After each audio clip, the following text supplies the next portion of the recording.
நுவரெலியா மாவட்டம் வலப்பனை பிரதேச செயலகத்துக்குட்பட்ட உடப்புசல்லாவ send Margaret தோட்டமே இது. 2014ஆம் ஆண்டு கால்நடை வள மற்றும் கிராமிய சமூக அபிவிருத்தி அமைச்சின் கீழ் 99,99,000 ரூபாய் நிதி ஒதுக்கீட்டில் கலாசார மண்டபத்துக்கான அடிக்கல் நாட்டப்பட்டது. எனினும் குறித்த கலாசார மண்டபத்தின் நிர்மாணப் பணிகள் இடைநடுவில் கைவிடப்பட்டன. பின்னர் நல்லாட்சி அரசாங்க காலத்தில் மலையக புதிய கிராமங்கள் உட்கட்டமைப்பு மற்றும் சமூக அபிவிருத்தி அமைச்சின் 45 லட்சம் ரூபாய் நிதி ஒதுக்கீட்டில் இதன் கூரைகள் நிர்மாணிக்கப்பட்டன.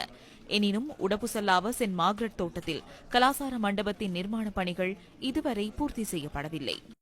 கட்டப்பட்ட மண்டபம் 4 சுவர்கள் மட்டுமே தான் இருக்குது.